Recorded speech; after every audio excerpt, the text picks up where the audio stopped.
Bom, o tema de hoje é um tema bastante intrigante e difícil, que é sobre estenose aórtica importante no paciente assintomático. Então, nós sabemos que dentro da classificação da progressão da estenose valvar aórtica, nós temos aqueles pacientes que estão em classe A, que tem um risco potencial de desenvolver estenose valvar aórtica, né? O paciente que tem fatores de risco como valva aórtica bicúspide, enfim, eles não têm estenose aórtica, porém têm um risco potencial. Temos o estágio B, que é aquele que tem uma lesão aórtica leve a moderada e é assintomático, mas ainda não tem uma estenose aórtica considerada grave ou importante. Temos o estágio C, que aí sim é a lesão valvar aórtica grave e o paciente ainda está assintomático. O estágio C é dividido em C1, com a função ventricular preservada, e C2, com a fração de ejeção já reduzida, menor que 50%. E temos o estágio D, que é aquele paciente que também já tem estenose aórtica grave, só que está sintomático. Quando eu falo estenose aórtica grave, nós estamos falando de uma velocidade máxima maior do que 4 metros por segundo, um gradiente médio maior do que 40 milímetros de mercúrio. Então, e o estágio C é o paciente com estenose aórtica grave assintomático e o D, estenose aórtica grave sintomático. O estágio D, por sua vez, é dividido em D1, D2 e D3, se ele é um paciente com estenose aórtica grave padrão, com alto gradiente e função ventricular preservada, se ele é um paciente que tem estenose aórtica grave, low flow, low gradient clássica ou low flow, low gradient paradoxal. E aí a gente consegue ver muito bem esses fenótipos da estenose valvar aórtica aqui nesse trabalho muito interessante da doutora Marie Clevel, né? Então ela mostra os pacientes que têm alto gradiente, que estão sem sintomas ou estão com sintomas, que são o estágio C, está aqui à esquerda desta figura. Então são pacientes que têm uma área valvar menor ou igual a 1 centímetro quadrado, gradiente médio maior ou igual a 40 milímetros de mercúrio e alto gradiente, e não tem sintomas, então ele se enquadra no estágio C. Ou então ele tem sintomas e se enquadra no estágio D1, porque ele tem alto gradiente e é sintomático, com sintomas. E tem aqui à direita da figura os pacientes que têm baixo gradiente, tem uma área valvar menor igual a 1 centímetro quadrado, porém com gradiente médio menor do que 40 milímetros de mercúrio. Então eles têm uma estenose aórtica grave, porém não de alto gradiente. E aí você vai olhar para onde? Para a fração de ejeção. Se tem uma fração de ejeção menor ou maior do que 50%. Se ele tiver uma fração de ejeção menor do que 50% e um gradiente médio menor do que 40%, porém com uma área valvar menor do que 1 centímetro quadrado, então eu estou falando da low flow, low gradient clássica. Ou seja, baixo gradiente, baixo fluxo com disfunção ventricular esquerda. Então esse é o estágio D2, tá? O D1 é alto gradiente sintomático. O D2 é low flow, low gradient clássica, sintomático. E o D3?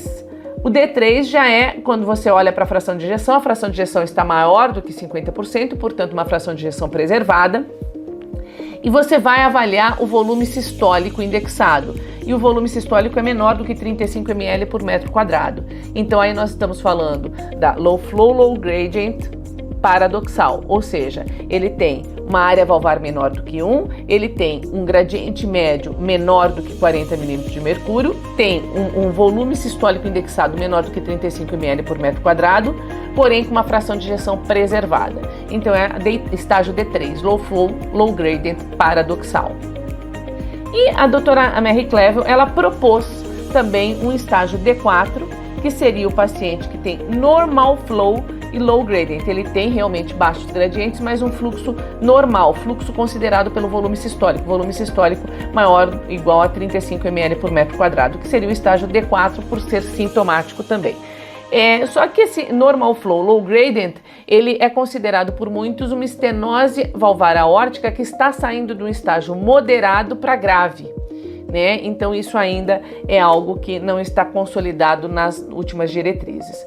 Então nós podemos aqui, neste algoritmo, mostrar aqui que nós saímos de uma estenose aórtica moderada, temos a normal flow low gradient, temos a paradoxal low flow low gradient e a clássica low flow low gradient, e aí entramos na estenose aórtica. Essas aqui fazem parte da estenose aórtica grave, a paradoxal e a clássica, e nós temos a grave mesmo, que é o gradiente máximo maior, gradiente médio maior que 40, a velocidade máxima maior do que 4, uma área valvar menor do que 1 centímetro quadrado. E a estenose aórtica crítica, que é quando eu tenho uma velocidade máxima maior igual a 5 metros por segundo. Bom, sempre que eu entro no estágio de gravidade, a estenose aórtica grave, seja ela a paradoxal low flow low gradient, seja ela a clássica low flow low gradient, seja ela a de alto gradiente, aí eu já entro numa curva de sobrevida, conforme Carabello nos mostrou, que quando tem sintomas, essa curva de sobrevida cai significativamente se o paciente começar com angina, síncope ou dispneia, né? Que varia de 2 a 5 anos essa sobrevida dele a partir do momento que ele tem sintomas. E a normal flow low gradient, ela fica ali na transição entre moderada e grave. Bom, então qual que seria o tempo para a gente intervir nesse paciente? Aí nós temos uma série de estudos e trabalhos muito interessantes mostrando. Este aqui é um trabalho do Dr. Patrício Lancelotti, muito interessante, que ele nos mostra que no estágio 0 a 1, o paciente está com a doença, com a estenose aórtica, compensada, né? Estamos falando agora do assintomático, então estamos falando do estágio C, né? Na classificação. É um paciente que tem estenose aórtica grave, porém ele não tem sintomas. Então, ele estaria aqui, dentro desse trabalho do Dr. Patrício, ele mostra que o paciente poderia estar numa condição de compensação hemodinâmica e está sem sintomas. Mas, gradualmente, ele passa para um estágio subclínico, de disfunção subclínica. A fração de ejeção ainda está preservada, porém, ela já está menor do que 60%. E esse paciente começa a aumentar um pouquinho o volume do átrio esquerdo e não tem sintomas. Quando você percebe que está começando a haver uma perda um pouquinho da fração de ejeção, não menor que 50%, porém menor do que 60%, e o estreio longitudinal global menor do que 15%, mas ainda não caracterizando uma disfunção sistólica ventricular, e ele podendo já estar com o volume do átrio esquerdo limítrofe, esse paciente já está num estágio que ele considera subclínico, apesar de assintomático. E que nós não deveríamos esperar tanto ele se tornar sintomático, que aí ele entraria num estágio tido por esse trabalho dele como 3 ou 4, que seria uma descompensação da doença, e aí ele começa já a cair a fração de ejeção, e aí ele tem uma piora clínica significativa. Temos um outro estudo do Dr. de Generot, que saiu na European Heart Journal, que nos mostra uma nova classificação da estenose aórtica nesse paciente assintomático. Ele poderia estar no estágio 0, 1, 2, 3 ou 4, de acordo com a progressão das lesões vistas ao ecocardiograma. Por exemplo, no estágio 0 ele não tem dano cardíaco. No estágio 1, ele já começa a ter um aumento da massa miocárdica, da massa ventricular. Ele começa a ter uma relação EE' mais elevada, maior do que 14, e a fração de ejeção começa a ficar entre limítrofe ou menor que 50%.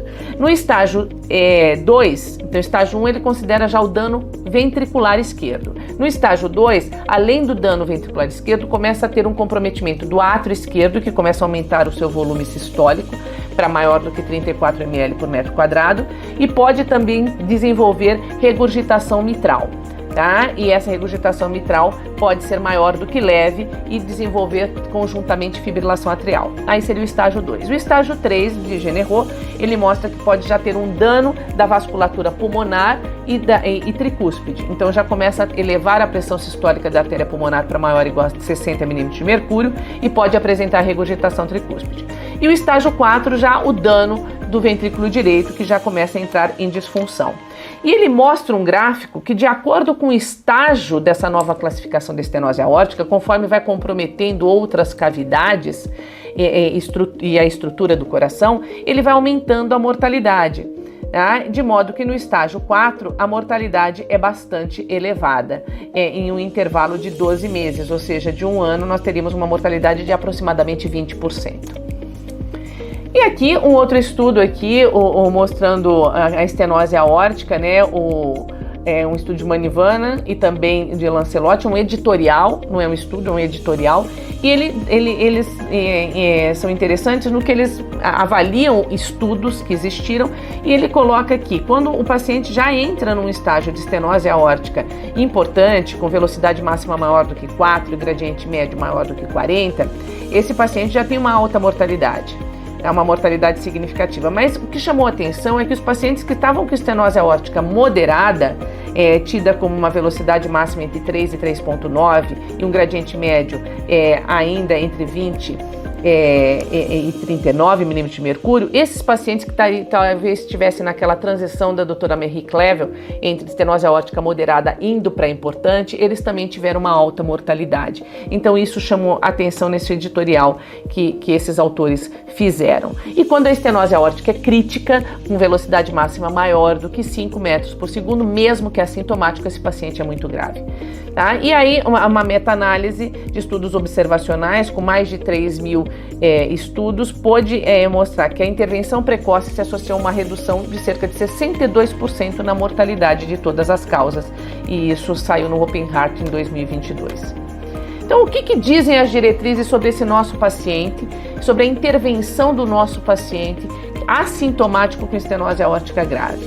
Então, aqui pela Sociedade Brasileira de Cardiologia, a última diretriz, ela mostra que esse paciente é assintomático se ele tiver uma área valvar menor do que 0,7 centímetros por segundo e ele tiver uma velocidade máxima maior do que 5, que equivale a um gradiente médio maior do que 60 milímetros de mercúrio, esse entraria na classe 2A para a intervenção, para o tratamento cirúrgico ou para TAV, tá? Porque ele ainda é assintomático.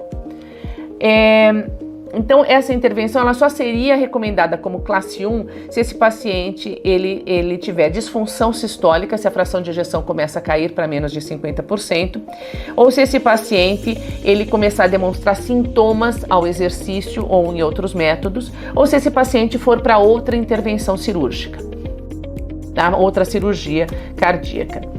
Aí esse paciente ele entra na indicação. Se ele tiver ainda com a estenose aórtica crítica, com a mesma coisa, velocidade máxima maior do que 5 ou gradiente médio maior do que 60 e ainda for assintomático, ele pela diretriz europeia de 2021, ele também fica em classe 2A, e pela diretriz americana, a última diretriz de 2020, esse paciente é a mesma coisa. Se ele tiver assintomático e for um paciente, mesmo que quando ele tiver estenose aórtica crítica, com velocidade máxima muito elevada, ele entra em classe 2A, tá bom? Ele ficaria em classe 1 se realmente ele for um assintomático que vai ser submetido a outra cirurgia cardíaca, outro tipo, aí ele mexe na válvula aórtica, ou se ele for um assintomático que está com a fração de ejeção já em declínio para menor do que 50%. Ou se ele tiver sintomas, obviamente, mas aí ele não é o assintomático. Então é isso que falam as últimas diretrizes, tanto a brasileira, quanto a europeia, quanto a americana, que o paciente assintomático com estenose aórtica, estenose valvar aórtica, somente quando ele está em estágio crítico de estenose aórtica que ele entra na classificação 2A para a intervenção pura dessa válvula, seja percutânea, seja por procedimento cirúrgico aberto, a depender de cada caso e do paciente, tirando isso, ele não entra em classe 1. Então é o que a gente tem que ponderar, temos que avaliar se ele realmente é assintomático, temos que avaliar no teste de esforço, se ele faz sintomas quando é provocado, temos que avaliar o BNP, avaliar o strain longitudinal global, se está caindo muito. São parâmetros indiretos para que a gente também não perca o tempo da cirurgia, uma vez que os editoriais de grandes autores mostraram que às vezes esse estágio subclínico é o melhor para a gente intervir antes que ele entre no estágio clínico com sintomas de descompensação cardíaca. Era isso que eu queria passar para vocês na aula de hoje.